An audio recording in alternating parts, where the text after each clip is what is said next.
Month 2 of making a Doom-inspired fist-fighting game from scratch. We'll be making a lot of additions to our combat with a bunch of new abilities you can perform, new systems, an enemy and other moist things. But first of all, what the hell am I doing? For some time I've had the idea for a game about an unarmed dude beating up medieval armies. I'm a fan of Doom and Berserk, it just kinda popped into my head. And I looked up some existing first-person beat-em-ups, and the most common issues people had with them were lack of feedback, like the punches just didn't feel good enough, and repetitive combat. I was wondering if I could make a first-person fist fighter that's as engaging as an FPS by taking some, well, FPS elements and adding a bunch of different abilities you can perform in different circumstances. 1 month ago we left off with these 2 enemies, the shield guy still under construction, and 2 abilities with the small guys and 2 aerial abilities. I was just finishing Big Dude and I ended up giving him this big slash with a big drawback, cause a couple of you told me to add parrying and I was like,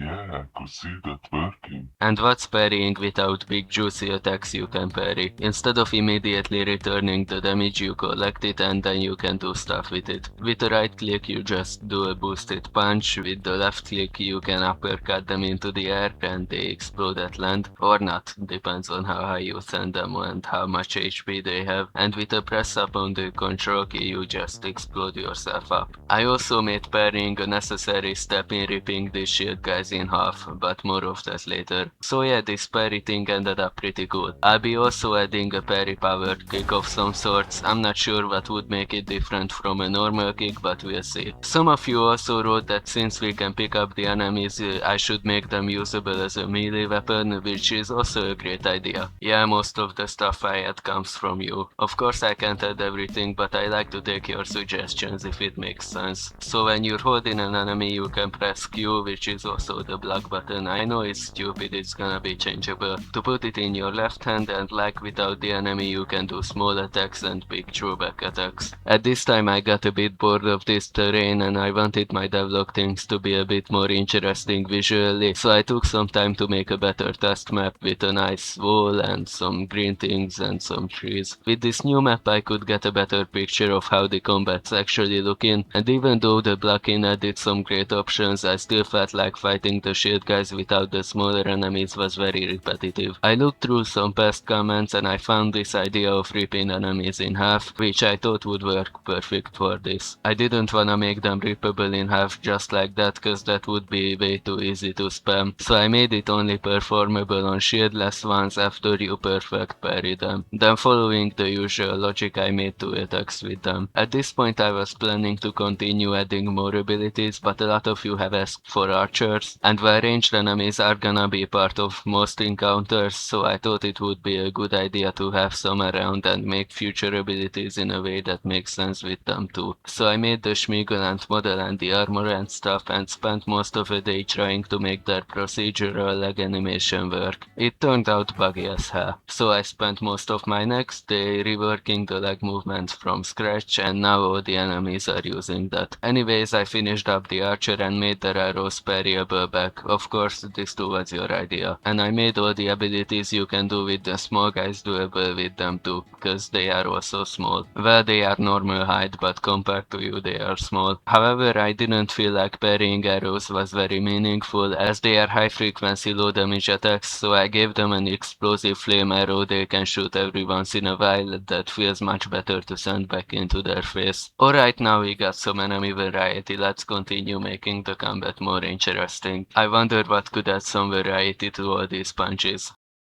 Alright, sounds like it's worth a shot. So I carried my bread to Blender and made this temptations leg model. I did the coding stuff and everything, and at first I didn't really feel like these base kicks had any place in the combat. Kinda felt unnecessary. But after a few playtests I realized that it's perfect for the kinda long charge up time some of these actions have. So it's great. I'm also planning some specialized kicks like in the air and parry kick and stuff like that. So yeah, our combat grew quite a bit in this 1 month. Excited excited to see how it ends up. As I'm writing the script for this video, I'm fixing bugs and making the game a bit prettier and planning to make a website for it. That's probably out by now and probably in the description, go check it out under all circumstances. Also, I'm uploading daily short form devlogs if you wanna follow the project closely. Let me know if you have an idea you'd like me to add into the game. See you next month.